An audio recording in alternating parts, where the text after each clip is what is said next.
মাত্র ৩ সপ্তাহ আগে সন্তান জন্ম দিয়েছেন আফগানিস্তানের হাজারা সম্প্রদায়ের নারী সামিয়া। গেল শুক্রবার ভেজা কাপড় আর কাদামাখা জুতো নিয়ে আশ্রয় নিতে হয়েছে খোলা আকাশের নিচে।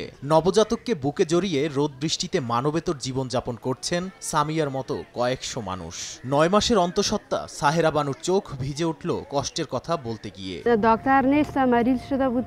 ৭ দিনের বাচ্চা নিয়ে এখানে আসি, এখন ২২ দিন হলো। খাবার নেই, ডাক্তার নেই, আমার বাচ্চা অসুস্থ। আমার সন্তান যদি এই অবস্থায় জন্ম নেয় তাহলে আমার আর আমার বাচ্চার কি হবে? ইসলামাবাদের পার্কে আশ্রয় নিয়েছে অন্তত ২০০ আফগান শরণার্থী পরিবার। খোলা আকাশের নিচে রোদ আর বৃষ্টির মাঝেই চলছে রান্না, ঘুম আর কাপড় শুকানো সহ নিত্যদিনের কাজ।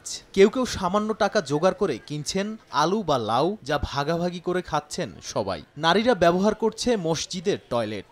পার্কের কাছে মোতায়েন করা হয়েছে পুলিশ। জাতিসংঘের তথ্য মতে নথিভুক্ত আফগানদের বহিষ্কার শুরু করেছে পাকিস্তান। দেশটিতে বসবাসরত নিবন্ধনধারী শরণার্থী ১৩ লাখ এবং আইডি কার্ডধারী ৭,৫০,০০০।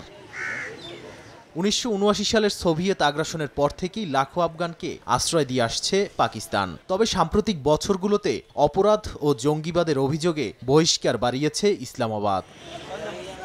নাদিম মারজান, সময় সংবাদ।